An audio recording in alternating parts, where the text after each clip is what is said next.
Meus irmãos, é com muita alegria e satisfação no Senhor, eu quero saudar a todos na graça e a paz que é em Cristo Jesus.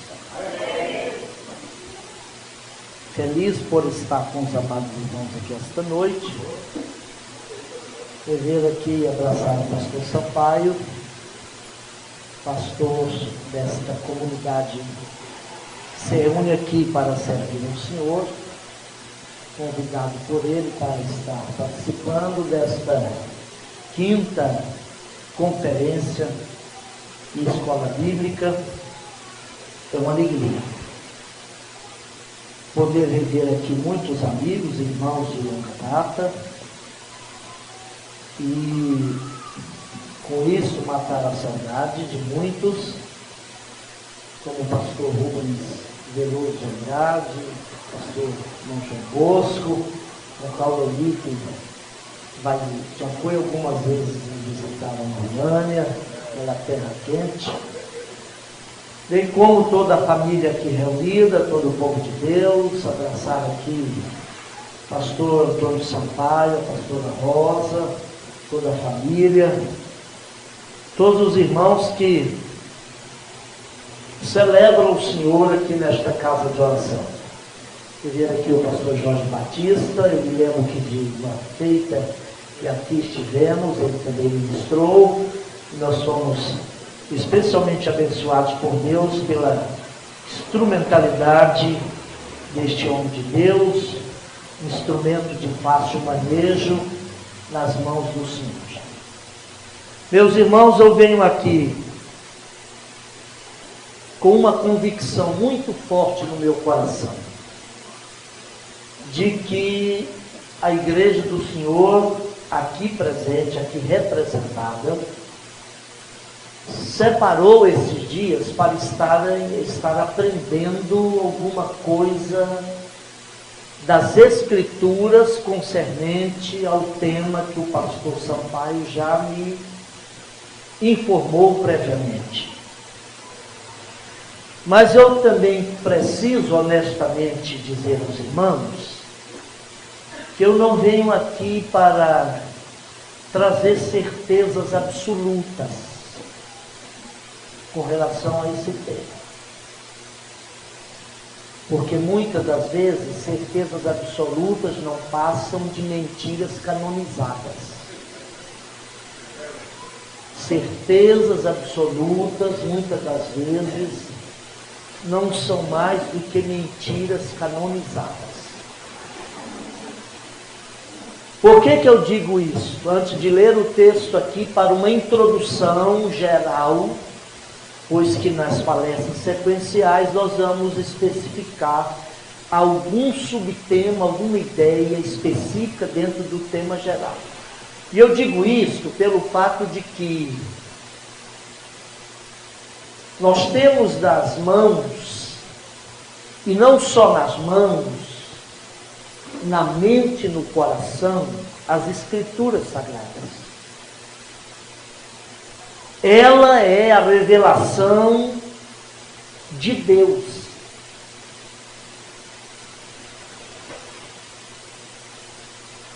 E ela tem tudo que eu preciso saber para ser salvo.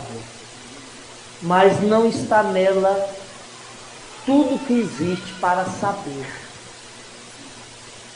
Nós temos que entender isso. Toda a Bíblia é a verdade de Deus, mas nem toda a verdade está na Bíblia. Pastor, o senhor não está diminuindo o valor das Escrituras? Não. Nós vamos entender por quê ao longo das palestras aqui. Eu tenho nas Escrituras Sagradas tudo que eu preciso saber quanto à minha salvação, quanto ao ser de Deus, quanto ao plano redentor de Deus, e toda ela é a verdade. Mas esse que vem aqui esta noite, humildemente, para cooperar com os amados irmãos, não tem toda a verdade.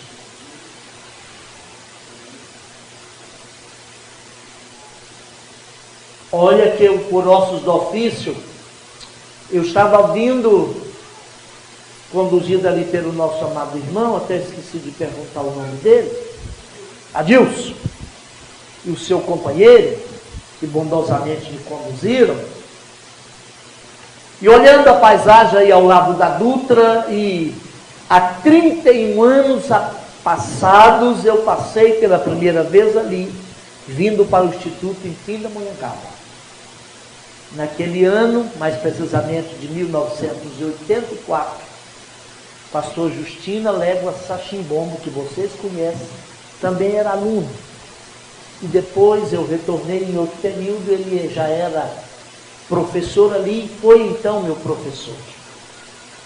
Quando eu voltei na década, finalzinho da década de 80 do século passado, em 89, 90 e meados de 91, concluí meu curso ali, em Pindamonhangaba. E por ossos do ofício eu estou trabalhando e lidando, manuseando as escrituras há muito tempo. Lendo-a, estudando-a, e talvez lendo um pouquinho acima da média do brasileiro. Não é porque eu leio muito, é que o brasileiro lê muito pouco. Per capitamente, nós somos um dos povos do mundo que menos lê. Mas graças a Deus, não obstante essa verdade, daqueles que leem no Brasil, os evangelhos são os que mais leem, graças a Deus por isso.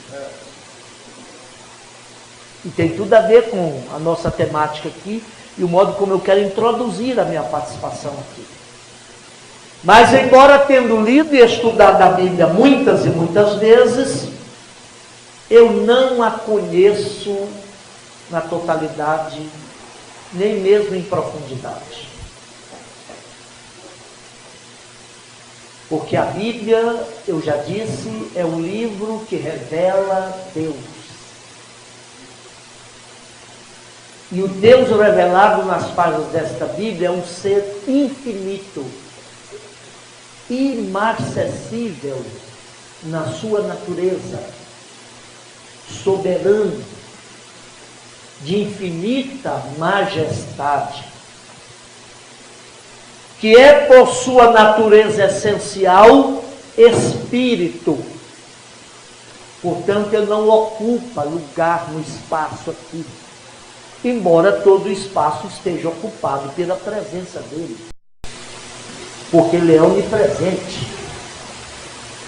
O que é a onipresença em Deus? A capacidade que só ele tem de estar em todo lugar, em todo tempo e ao mesmo tempo. Só ele tem. Acima de tudo, esse Deus é eterno. E eternidade, quando se refere a Deus, não é simplesmente um tempo muito longo. Não, eternidade, em referência a Deus, é todo o tempo. É que nele está inserido a amplitude de todo o tempo, em todo o tempo e ao mesmo tempo. Mas bondosamente esse Deus quis, por sua misericórdia e iniciativa, fazer-se conhecido a nós. Porque em conhecendo a Deus, nós nos conhecemos mais a nós mesmos.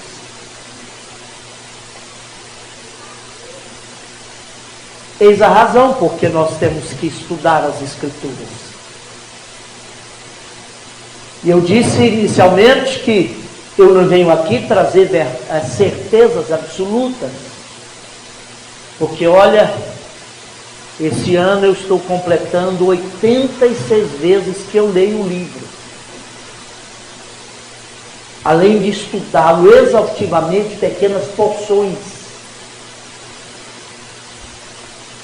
E nestes 3 anos, em função de que a gente tem uma percepção, eu creio que pelo Espírito de Deus, e precisa ser assim para que a gente consiga profetizar essa palavra com relevância com pertinência ao nosso tempo, tendo em vista a proximidade dos 5 séculos de história reformada, e nós estamos aí já aproximando dele, 1517, comemoraremos 500 anos da história reformada. Reforma que começou pela redescoberta das Escrituras Sagradas.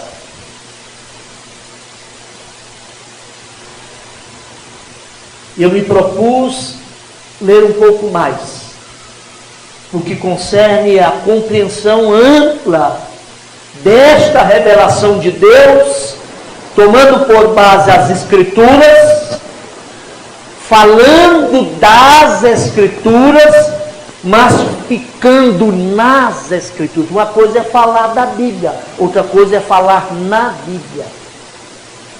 Tem muita gente falando da Bíblia, até porque ela é um livro histórico. Deus propôs revelar-se, como eu disse, a nós, embora a sua infinitude, a sua majestade, a sua inacessibilidade, sua glória, sua onipotência, sua onisciência, sua onipresença, na história do mundo. E aí eu e você temos o privilégio de pertencer a uma fé, a uma organização religiosa, se eu posso assim denominar, classificar, que tem suas raízes no tempo e na história. A Bíblia não é um livro gerado, gestado, forjado num buraco qualquer, numa caverna qualquer.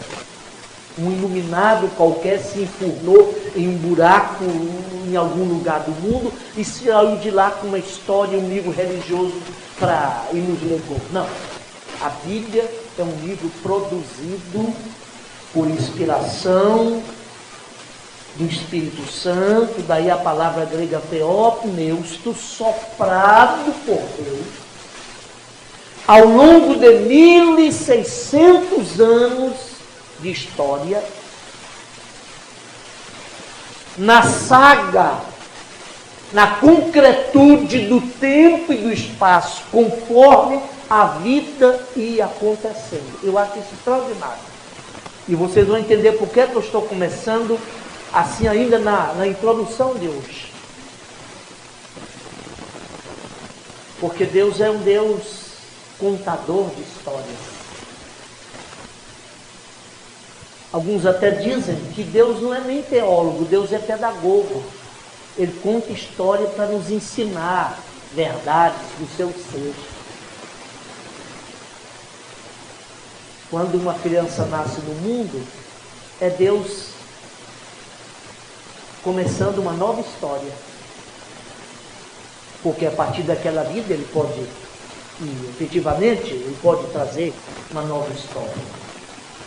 E tudo isso aqui, como eu já disse, é a verdade. E tudo que eu preciso saber está nela, embora nem tudo que exista para saber está dentro dela. Agora, eu não posso dizer que eu tenho a verdade em absoluto, até porque ela revela uma verdade sobre um ser que é infinito. E fica aqui a pergunta: como é que um ser finito, como eu e você, além de ser finito, ainda marcado pelos adoecimentos próprios da queda da humanidade lá no Éden, pode afirmar apropriar-se de um ser infinito e absoluto? Jamais. Por isso que o conhecimento de Deus é mais importante do que um conhecimento acerca de Deus. Eu vou até mudar um pouco a frase. Um pequeno conhecimento de Deus vale mais do que um grande conhecimento acerca ou sobre Deus.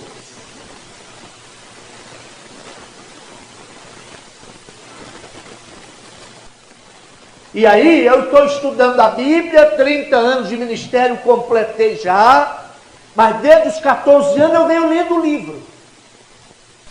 Quando eu me batizei, antes de eu me batizar, eu tinha lido a Bíblia toda 2 vezes.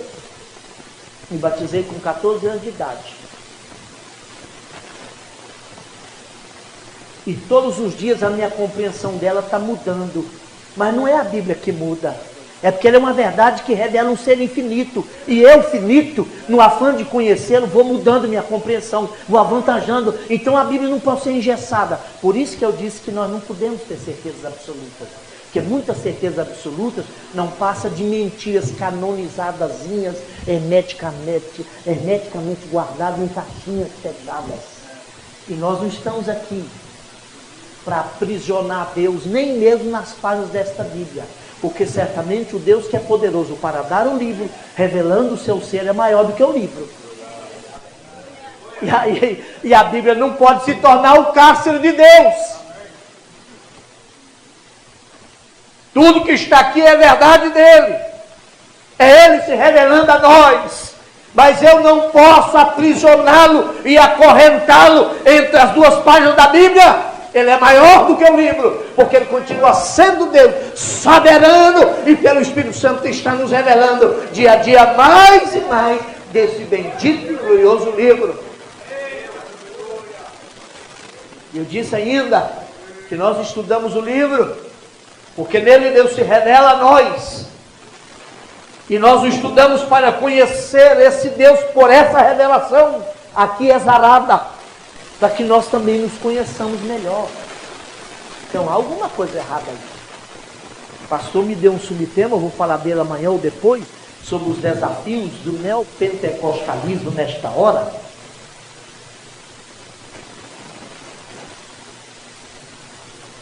Guardadas as devidas proporções, o neopentecostalismo, e eu vou dizer até mais assim, delimitadamente, acentuadamente, até grande parte do movimento chamado pentecostalismo histórico ou clássico transigiu de uma fé de embasamento e conhecimento para uma fé experimental e pragmática, funcional. E nessa perspectiva, Deus virou coisa, deixou de ser ser. E nessa perspectiva do Deus coisa, ou objeto, ou coisificado, a gente perdeu o norte. E por isso estamos. E dentre outras coisas, em um momento oportuno a gente vai voltar a falar sobre isso, de desvios gerados nessa perspectiva, nessa compreensão, é que diminuímos Deus e deificamos o homem.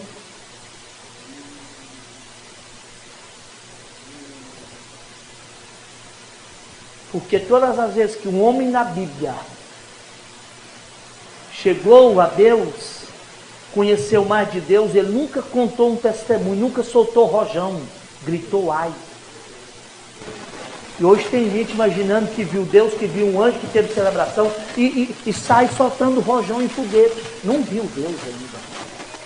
Porque todos que encontraram Deus nunca saíram gritando, ei, eu vi Deus. Fizeram como Isaías, no dia em que morreu o rei Uzias, eu vi o Senhor assentado no alto e sublime trono. Os serafins voavam em torno dele, e o seu séquito enchia toda a casa. Veja bem que Isaías não saiu contando, né? A primeira palavra que saiu da boca de Isaías foi qual mesmo? Ai de mim. Quando Jacó encontra um vislumbre de Deus em Gênesis 28, a primeira questão que ele usa foi: quão terrível é este lugar. Sabe por quê? Porque enquanto mais próximo de Deus nós estivermos, enquanto mais o conhecermos por esta revelação e pela habitação do Espírito Santo de Deus em nós, a luz da sua pessoa, a luz do seu ser, invadirá os porões do nosso ser e vai revelar quem somos. Nada.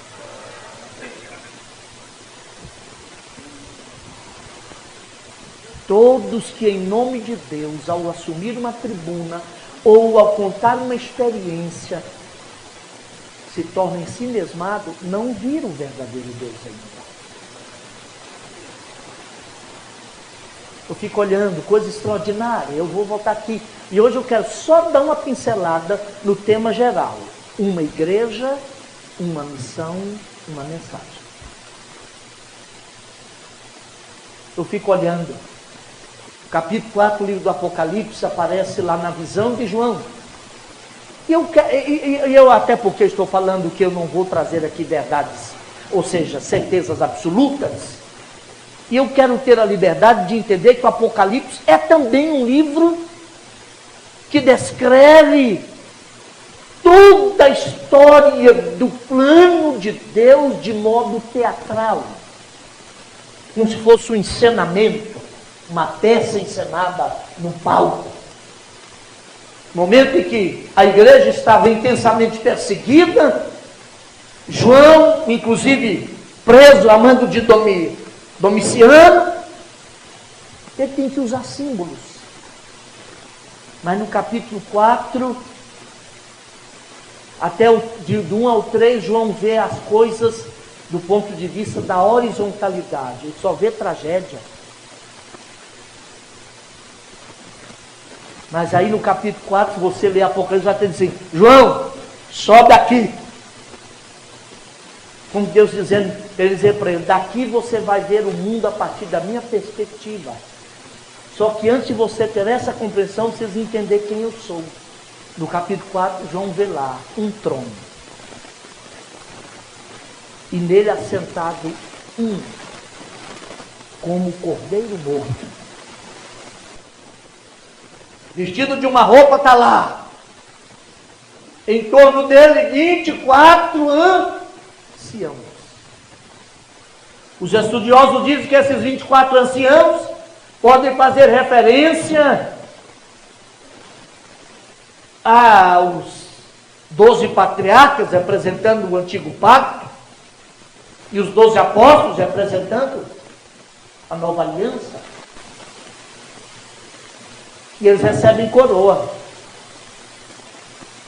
Mas recebem-nas para dobrá-las aos pés diante daquele que está no trono. O que eu quero dizer com isso?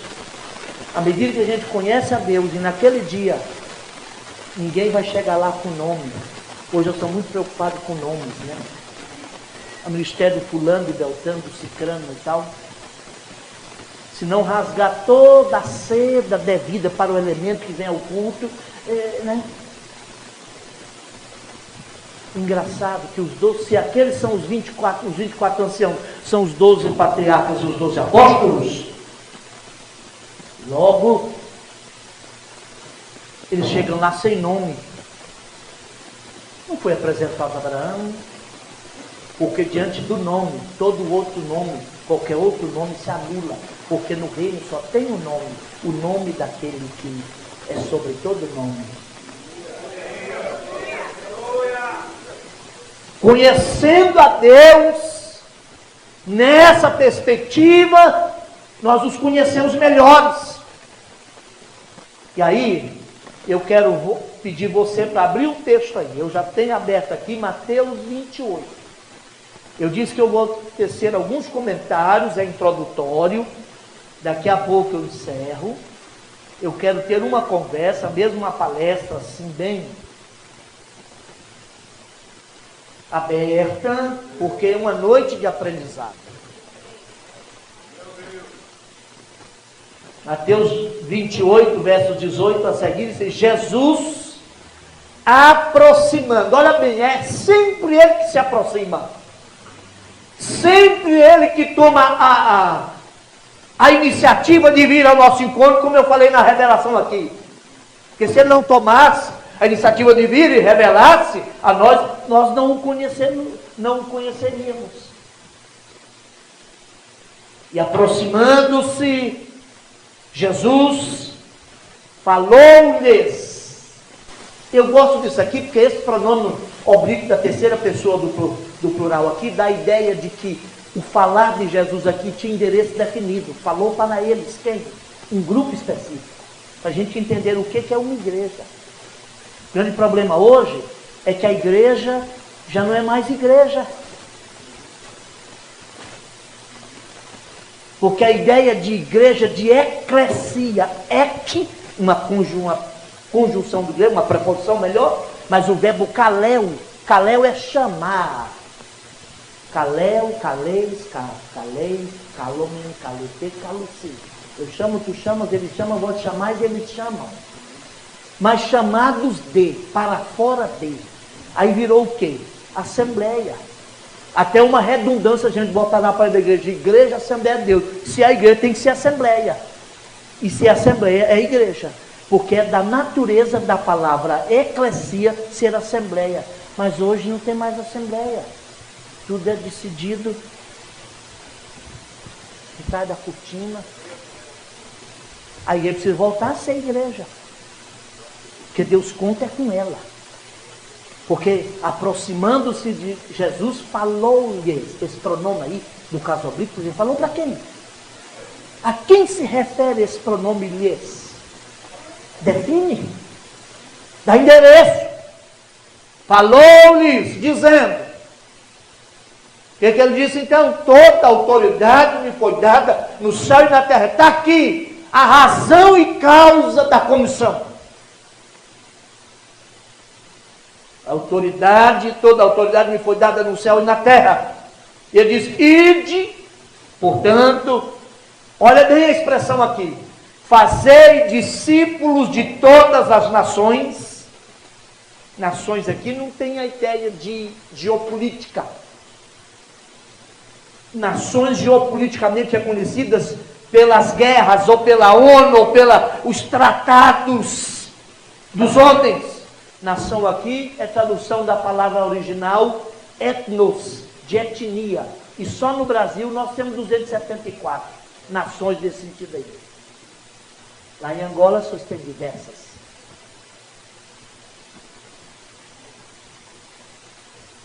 Fazei discípulos de todas as nações, batizando-os em nome do Pai, do Filho e do Espírito Santo, e ensinando-os a guardar todas as coisas que eu vos tenho mandado. E eis que eu estou convosco. Olha o verbo presente. Estou sempre, permanentemente, todos os dias, até a consumação do século. E eu quero tecer rapidamente aqui, breve comentário sobre essas três grandes verdades que são norteadoras da nossa meditação, da nossa reflexão nesses 3 dias aqui. Uma igreja, uma missão e uma mensagem. Vamos pensar um pouquinho de igreja. Ricardo Agreste escreveu um livrinho, porque já está no apagar das luzes de um movimento que já vai aqui no nosso país, abaixo aí da linha do Equador, completando uns 6, 7 anos, chamado o movimento dos desigrejados. Nelson Bomicai escreveu sobre isso, Charles Swindoll escreveu um livro muito assim, visceral, chamado Igreja Desviada. E Ricardo Agreste escreveu Igreja, estou fora. O outro escreveu Igreja, estou dentro. Mas o que é a igreja? Aí Ricardo Agreste disse lá, onde tem música, onde tiver apenas show, se não tiver evangelho, não tem igreja. Tem divertimento, entretenimento, mas não tem igreja. E aí, nesse aspecto, eu preciso reconhecer e falar aqui, diante de Deus, com o povo de Deus, falando da palavra de Deus, com a maior honestidade do meu coração. Eu não preciso dizer a vocês tudo o que eu penso, mas em definindo dizê-lo, devo dizê-lo conforme vaza no meu coração, na minha alma. Porque nós lemos o Salmo 24 com o pastor Sampaio, o Salmo 15 também vai dizer, quem habitará lá no seu santo templo? Aquele que de coração fala a verdade. Que são, alguns dizem que são 45, 47 centímetros entre cara e coração, mas tem gente que não tem sintonia entre cara e coração. A cara fala uma coisa e o coração fala outra. E Deus só diz que vai chegar e entrar no céu quem tem sintonia, quando coração e cara estiver sintonizado na mesma frequência. Se o seu coração está numa frequência 99,5, sua cara, isso também está, e vice-versa. Aquele que de coração fala a verdade. Então, o que eu disser aqui, em termos de verdades das Escrituras, até porque estou falando a palavra de Deus, com o povo de Deus diante de Deus, precisa ser verdade que vaza na minha alma. Deus aos senhores. Uma igreja. Jesus contou com essa igreja. Aproximando-se Jesus, disse-lhes: o que é a igreja? Eu disse, ela é a assembleia. A comunidade, a comunhão dos que servem a Cristo, dos chamados para fora do mundo, para se constituírem à parte do mundo, um outro povo, que a Bíblia chama por Paulo em Tito 2,14, especial, zeloso de boas obras. E esta igreja, desde que ela transita por esse velho e cansado planeta Terra, o seu arco inimigo tem utilizado de estratégias e sistemas para desviá-la do foco.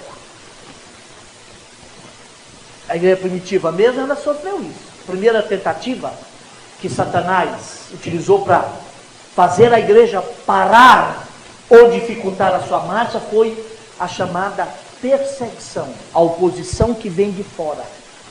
Perdeu a guerra. Porque quanto mais perseguia crente, os crentes iam saindo, e a Bíblia diz que os que foram dispersos iam por toda parte pregando a Cristo, falando de Cristo. Ao ponto que mais tarde, lá no segundo, terceiro século, se não enganado, Tertuliano chegou a dizer que o sangue dos mártires tornou-se a semente da igreja. Constantino oficializa o cristianismo. Eu não estou aqui falando do método, falando apenas um fato histórico. Em 321, quando oficializo de fato, que em 313 foi o edito imperial de tolerância. 321, o edito da imposição, da oficialização melhor. Mas lá em 300 e qualquer coisa surgiu um elemento lá. Se me falha a memória, Trajano, até foi chamado Trajano o apóstata, o pagão, porque já o cristianismo tinha sido oficializado a religião do Império Romano, ele tentou voltar atrás, tentou restaurar tudo, perseguindo a igreja, mas não conseguiu. Conta um dado histórico que os soldados dele foram para o norte da África, Líbia, Etiópia, o antigo Egito, para perseguir a igreja cóptica. Era o maior grupo cristão, e ainda hoje é o maior grupo cristão daquela região lá. E o soldado romano esfolando um cristão, e sangrando, esfolando, e zombeteiramente perguntou para ele assim: onde está o seu carpinteiro cristão? Ele respondeu: está fazendo um caixão para o seu imperador. 3 meses depois, Trajano estava numa batalha, descuidado, o inimigo lancetou o seu tórax e a lança feriu o coração. Antes de expirar e morrer, ele tentou segurar o sangue com as mãos e gritou: ó Galileu, tu me venceste. Porque a primeira tentativa de Satanás de fazer parar a igreja, uma perseguição, que a oposição que veio de fora, não deu certo. E alguém escreveu muito acertadamente que a única tempestade que pode levar o navio da igreja a naufragar é a tempestade que surge dentro. A que vem de fora não fará naufragar. Não a fará naufragar. Que a única tempestade que pode levar a igreja ao naufrágio é a tempestade que surge dentro. A segunda tentativa e estratégia do diabo de fazer parar a igreja foi a tentativa da infiltração, tentando corromper a igreja por dentro, no caso de Ananias e Safira. Eu vou falar só para nós aqui, escute bem. E sempre usando aquilo que nós chamamos de cascalho, dinheiro, carvão, arame, money. Não foi à toa nem por acaso que Jesus personalizou o dinheiro. Deus chamou o dinheiro de mamon. Pastor Rubens Veloso de Andrade. E eu temo que aquela igreja conseguiu vencer a infiltração, mas a igreja de hoje não está conseguindo. Mamon já virou o vetor. Mamon já instalou seu trono. Eu vou dizer com toda autoridade e convicção, porque eu disse que eu vou falar convicções do meu coração. Qualquer igreja ou movimento em nome de Deus, por mais funcional, pragmático que seja, que agregue a bênção de Deus, qualquer bênção de Deus, a dinheiro, já abre um espaço para Mamon.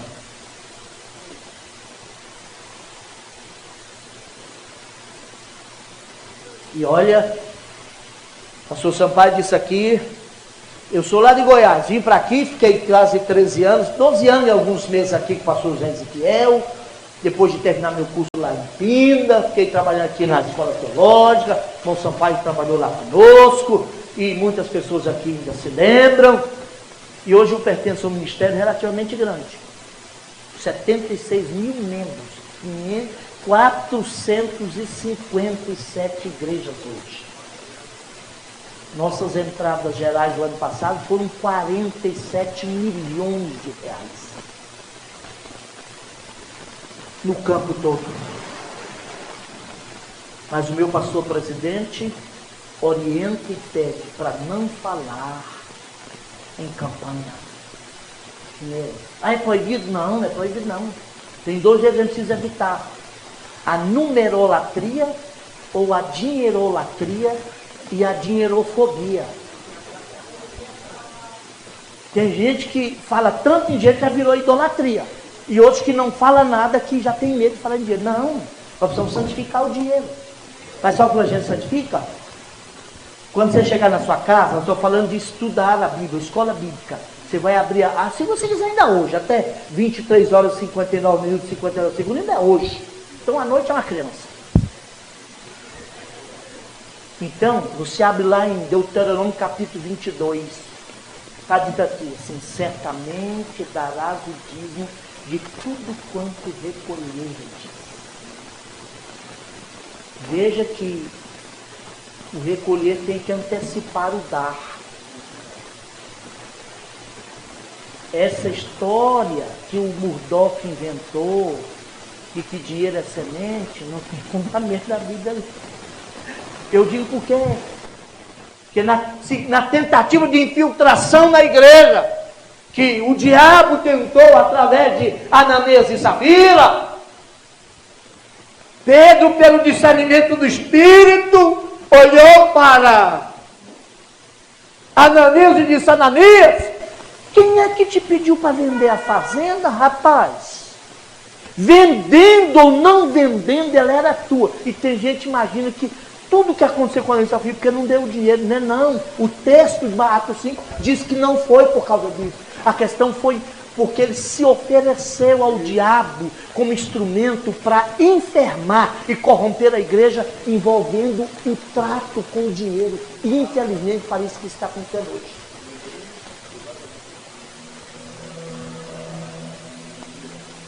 Pode olhar Atos capítulo 5. Pedro perguntou a Ananias: vendendo ou não vendendo a fazenda era tua, rapaz? Quem é que te pediu isso? Agora, você precisa saber uma coisa: tu não mentiste aos homens, mas a Deus. Tiblu caiu, morreu. Sabe o que acontece? A mentira de Ananias e Safira é uma mentira de desígnio. Ele viu que o irmão Barnabé, que era Iosef, veio com carta de mudança da igreja da ilha de Chipre, chegou para Jerusalém, mas tudo que ele fazia era magnânimo, era de alma aberta, ele entregou tudo lá.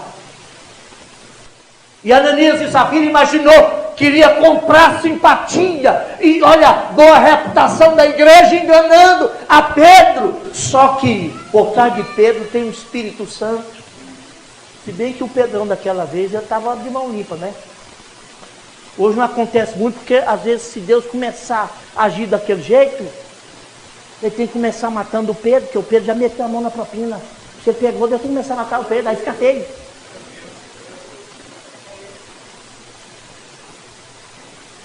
Pedro não era comum, não, tá bom, não é oferta, tudo que vem é Deus que manda, Deus abençoa na obra, aleluia.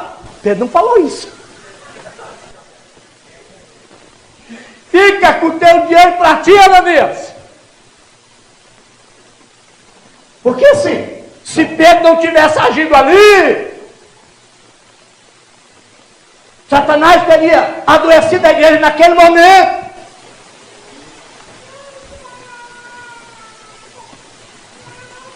Aí, veja bem, você nunca vai encontrar na Bíblia uma ordem, eu digo muito especialmente no Novo Testamento, uma ordem, nem mesmo uma recomendação de que os crentes deveriam vender tudo e dar aos apóstolos. Foi uma decisão deles. Deus não. Agora, claro que aquilo foi bom para eles. Porque em 66 veio a perseguição e a guerra judaico-romana. Os crentes já tinham comido tudo e bebido de Coca-Cola e feito churrasco e comido picanha e já tinha acabado o dinheiro. Aí você pega 1 Coríntios capítulo 8 e 9, Paulo tem que passar pela Caia, Macedônia, tirar oferta, e desde lá, para os pobres da Judéia. Então, se dinheiro é semente, a igreja que mais semeou, a semente era ruim, não vingou, que eu ficar pobre. Como é que explica isso? Com a teologia murdoquina. Eu quero ficar para a Bíblia, um Murdoch que se vire.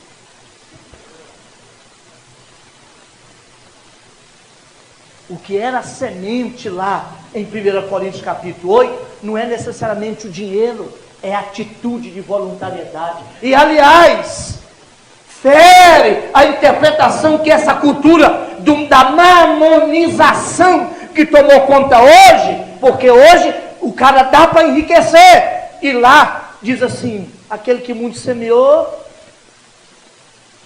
não ficou com muito, e aquele que pouco colheu também não ficou sem nada, ficou repartindo. Hoje o cabra dá, não, Deus, se tu não me devolver 100%, você está lascado comigo. Então está fora do espírito. O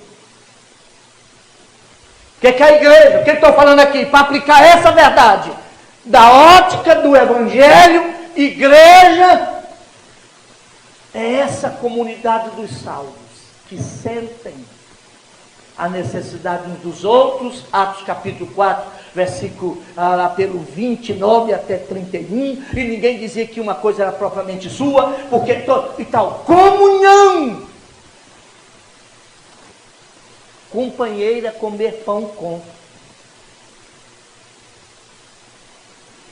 Só tem uma coisa, aquela mesma igreja que tinha esse ato de cuidar dos outros, também tinha a coragem de enfrentar a perseguição, a oposição que vinha de fora, mas também a nobreza de enfrentar a corrupção que tentava surgir dentro. A gente só quer achar o capeta na casa do vizinho. E às vezes ele vem e assenta na mesa da ceia. Eu gosto de Jesus. Jesus era mais corajoso que eu. Jesus está no dia da ceia. João 13. Pode olhar o capítulo 13 de João. Uma bênção. Partindo o pão, celebrando. Ele falou, se um de vós é o diabo. O capeta veio aqui, está sentado aí. Meu Pai do céu. Um de vós é o diabo. Lá na ceia em Betânia, João capítulo 13. E naquele dia o Pedro tinha chegado atrasado demais, porque diz um texto aqui, que Jesus pediu para João e Pedro preparar o lugar da ceia. E o Pedro era falante, ele já estava brincando lá do norte para Jerusalém, quem era o maior. E o Pedro queria ser, né? E aí, rapaz do céu, quando ele chega atrasado, por isso não é bom chegar atrasado, só tinha um lugar do escravo lava-pé. Lá na ponta, porque ele foi o único dos apóstolos que falou, tu não me lavas. Por quê? Porque todo mundo naquela festa esperava que Pedro tirasse a túnica, pegasse a toalha, a bacia de água e lavasse os pés de todos, mas ele era grande demais. Por isso que eu falei, enquanto mais perto de Deus, mais pequena a gente é. Porque Marcos 10 conta a história de que eles vieram lá do norte da Palestina, discutindo com o outro e brigando, quem seria o maior, que eles olharam para Jesus e falaram, pelo jeito Jesus já botou a face para Jerusalém, vai chegar lá, vai expulsar o Pilatos do trono, e vai dar o grito de independência e morte, e os que vai na frente bebem água limpa. E João e Tiago pediu, mãe, vai lá e pede, fica feio para nós. A senhora vai lá e pede para Jesus, pelo jeito ele vai inaugurar o trono mesmo, que ele faz a primeira secretaria aí para o João, o apóstolo do amor, e a tesouraria para mim, o Tiago. Jesus olhou para ele, vocês não entenderam nada até agora. João 10, Marcos 10, 42, vai dizer assim, porque o Filho do Homem não veio para ser servido, mas para servir e dar a sua vida em resgate de muitos. E vocês discutindo quem é que quer ser o maior. Eu falei que aqui entre nós, quem quiser ser o maior, começa a lavar os pés de todo. Só que o Pedro não aprendeu a lição. Ele chegou na ceia, atrasado, só estava o lugar lá na última ponta do escravo lava-pé. Todo mundo esperou. Como ninguém iniciou, o Pedrão não tomou iniciativa, ele falou, deixa comigo. Tirou a túnica, pegou a toalha. Você imagina, as mãos de um bolso, eu acho isso o maior milagre. Por que estou dizendo isso? Para chegar aqui, a segunda verdade, já vou encerrar até 21 minutos. Sabe o que acontece? Tem muita gente esbabacada, não é da igreja, essa cultura milagreira. Pastor, se eu não quero milagre, eu oro por milagre todo dia. Tem visto Jesus operar milagre, mas não precisa de milagre não. Nós invertemos a coisa com a doença luciferiana do Éden. E aliás, registrado em Ezequiel 28 e Isaías 14. A doença, ou a perspectiva, ou a mentalidade, ou a estratégia do Lúcifer é ser grande. E foi picando os nossos pais com o vírus da grandeza que toda a desgraça da humanidade aconteceu. Mas Deus não, é o Todo-Poderoso. Viram que eu falei muito dele, quem é? O Todo-Poderoso. O maior milagre que ele operou não foi levantar um defunto, foi o Deus todo infinito vir morar no corpo de um bebê para mostrar a cara para mim e para você. E tem gente esbabacada, essa cultura da testemunhologia, que todo culto tem que trazer alguém para contar um milagre maior e tal. E a maioria, me perdoa a franqueza, mentiroso! Mentiroso! Esquecendo que a estratégia de Deus não é a grandeza, é o Todo-Poderoso vir se vulnerabilizar e vir para um bebê para chegar perto da gente.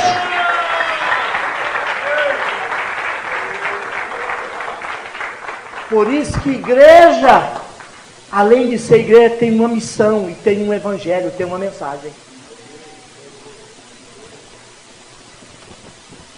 O tanto que a maioria dos crentes hoje está de milagreiro. Tem muitas igrejas aí que não é mais igreja de Jesus, é terreiro de macumbaria de crente. O crente vai lá, compra um patuá, esconde debaixo do sovaco, sei lá onde, só Deus sabe, e põe. Irmão, aqui não tem patuá, nós não vendemos patuá, aqui não tem mandinga.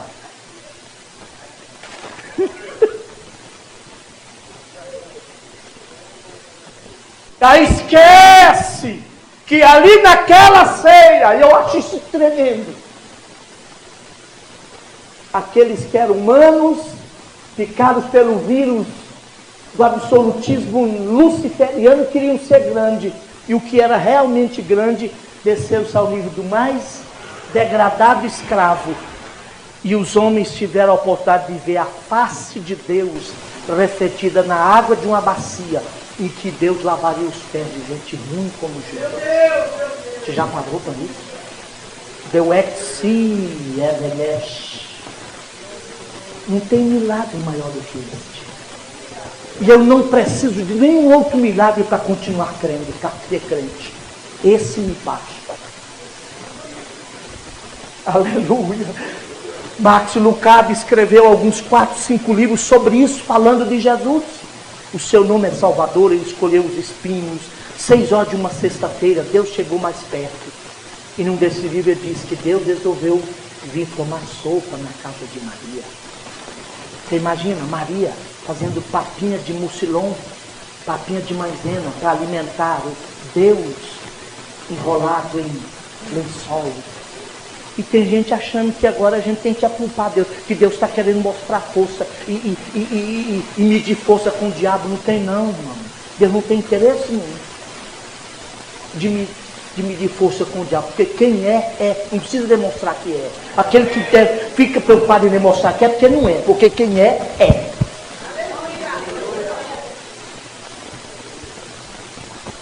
E aí em João 13 tem um versículo lá, e eu gosto das pequenas palavras da Bíblia, que às vezes a gente com farinha assim, lê tudo por cima. No João 13, especialmente nessa versão que eu estou usando aqui hoje, Almeida atualizada, diz assim: vós me chamais de o, artigo definido masculino singular, de o mestre e o Senhor, e fazeis bem, pois eu sou. Lavando o pé de vocês, eu não abri mão do meu senhorio. E hoje o sujeito põe uma toga de sacerdote, uma purpurina na cara, é quase divinizado. Aí a igreja deixou de ser igreja, porque passou a ter dono.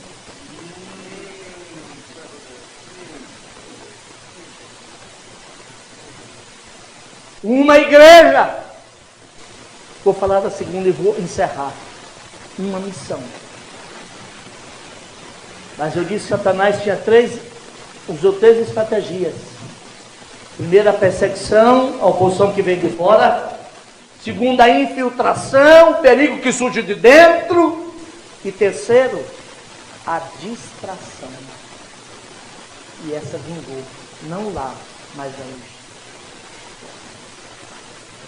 Quando em Atos 6, os apóstolos são arguidos, interpelados com a necessidade de servir as viúvas de origem helênica, viúvas que precisavam de assistência social, vindas do mundo grego, embora fossem judias, mas de fala grega.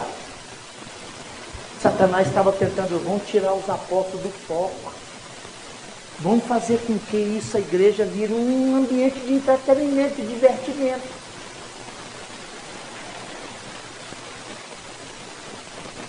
Pasmem, senhores. Eu disse que, Ricardo Agreste disse que onde tiver música e show e não tem evangelho, tiver boa música, mas não tem evangelho, tem show, mas não tem igreja. Onde tiver assistência social bem feita, mas não tem evangelho, tem ONG, mas não tem igreja.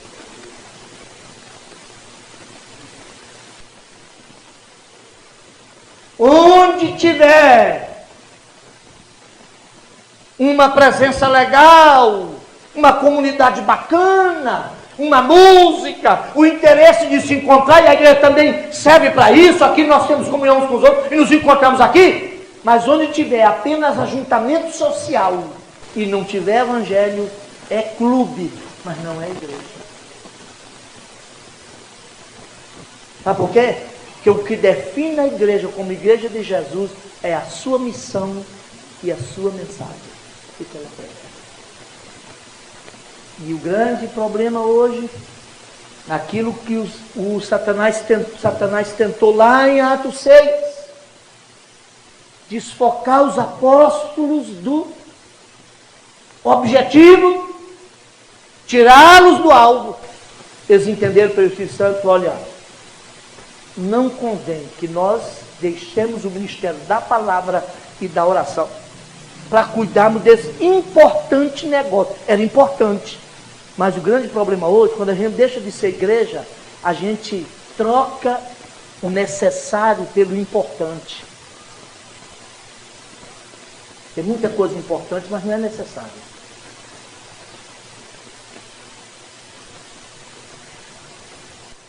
É importante negócio. O que é que eles falaram?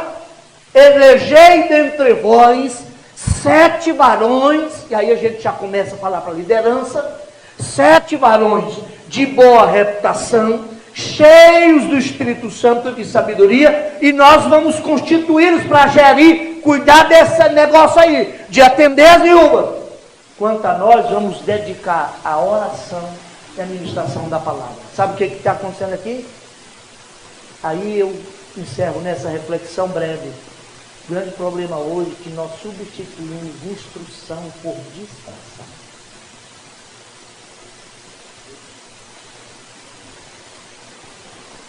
Eu ministrava domingo passado na minha igreja sede, lá em Goiânia. Pastor Sampaio conhece lá. Fizemos uma reforma grande lá ultimamente.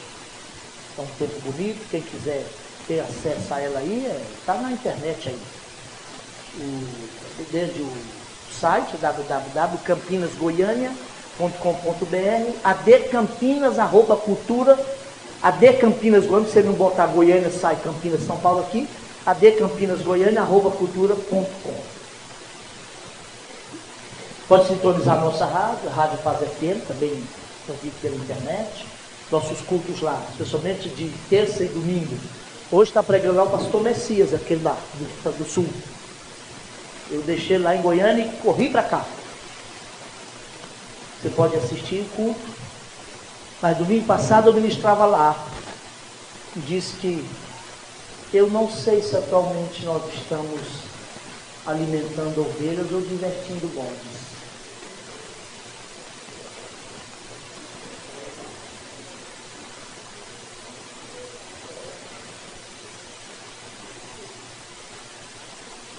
O cristianismo foi engolido pela cultura do entretenimento. E sabe onde começou? Com a presença de Mamon. Fiquem bem em nome do Senhor Jesus. Quero dizer para os senhores uma coisa aqui com muito respeito, mas com muita responsabilidade também.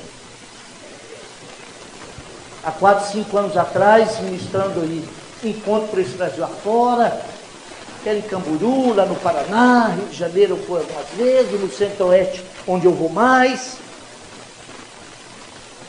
Há 5 anos atrás, eu dizia que nunca seria bom para a igreja a cooptação de cantores evangélicos pelas gravadoras seculares. Muitos duvidaram, me questionaram, me criticaram, e a prova está aí. Participava de um debate, um programa que tem lá em Goiânia, chamado Confrontando o Pastor. Nós somos uma comunidade, Goiânia é a capital dos evangélicos do Brasil hoje, em termos de capitais dos estados. Nós somos 44% da população evangélica. E onde a Assembleia de Deus é grande, as outras igrejas são grandes, porque muitos, e agora o pastor Augusto Nicodemos está para lá, a igreja presbiteriana está. E muitos dos nossos filhos, dos nossos jovens, estão para lá, porque a dificuldade nossa é por causa dessa cultura da distração em substituição à instrução. E quando os nossos filhos transigem da educação média para a universitária, eles não têm conteúdo para enfrentar o agnóstico, o cético, responder lá. Aí eles estão procurando igrejas que dão subsídio, que dão conteúdo. Eles já cansaram do blá blá blá. Cansaram do reteté. O reteté é bom, um momento, uma ou duas coisas, mas não dá subsídio, porque é a instrução que Jesus falou, ide, fazer discípulos de todas as nações, batiza esses discípulos em meu nome, ou em nome do Pai, do Filho e do Santo, e depois continua ensinando a guardar todas as coisas. E num desses confrontos lá, a gente fica lá, tem um moderador, tem um âncora, e o pastor convidado não pode levar nada escrito, é bombardeado com qualquer assunto. Mas hoje o Evangelho despertou uma sede em nós, eu quero mais de Deus, eu quero conhecer mais do Senhor. Num só dia, recebemos 26 membros de lá. E aí nós fazemos alguns eventos pela Rádio Paz e mesmo o congresso da UMADEB, que é a União de Mocidades da Assembleia de Deus do Estado de Goiás. Esse ano nós gastamos R$160 mil para fazer 2 dias, que a juventude quer. E a coordenação, meu pastor presidente é o presidente da Convenção do Estado. Esse congresso é um órgão da Convenção do Estado. Vamos falar com uma cantora, que um tempo atrás nós levamos ela lá. Uma oferta boa, da igreja grande, ela quer as estrelas, demos 10 mil para ela. Ela cantar no sábado à noite, no domingo à noite. Agora que ela passou para o outro lado, a gente nem fala mais com ela e nem com o crente. ela pediu 100 mil reais para cantar 2 dias no Congresso Senador. 14 passagens aéreas, porque tem que levar a banda toda.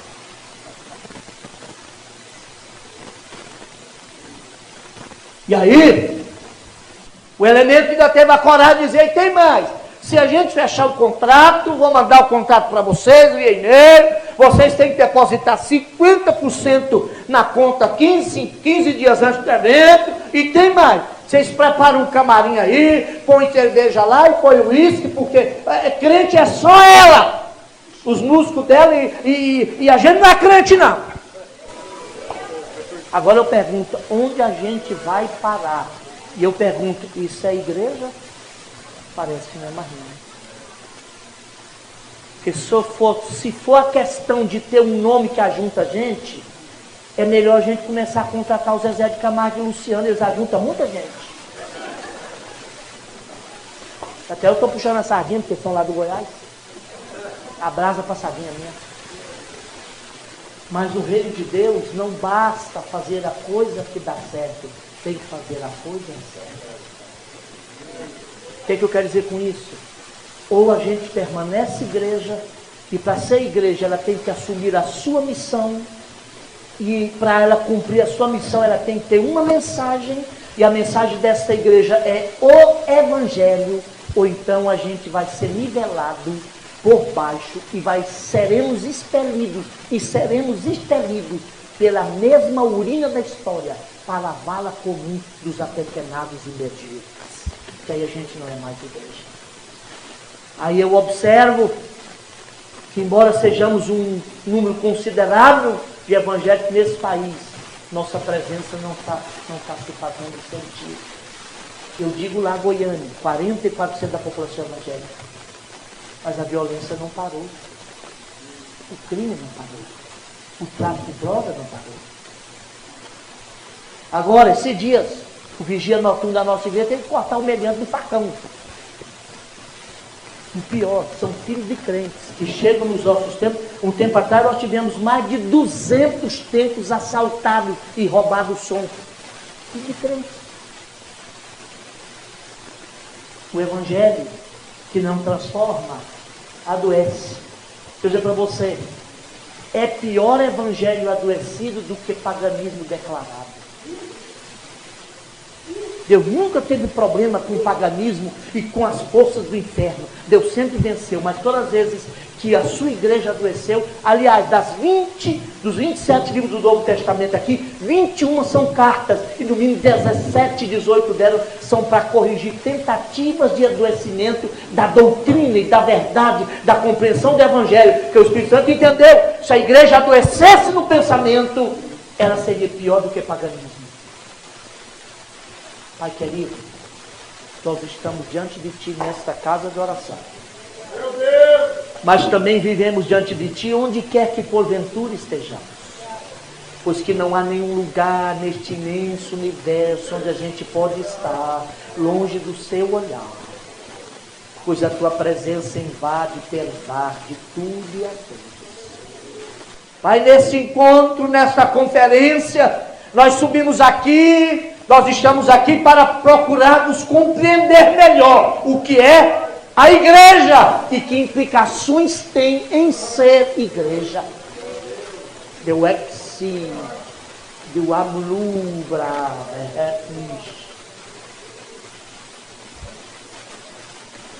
que a tua igreja, enquanto igreja, porque igreja, ela assuma a sua missão no mundo. Pois se ela falhar na missão que é precípua dela, esse mundo apodrecerá. Porque tu não contas com outra igreja, com outro povo, com outro organismo, com outra entidade, com outra instituição, com outra comunidade, senão com a igreja, para cumprir a missão que só é dela. Aleluia!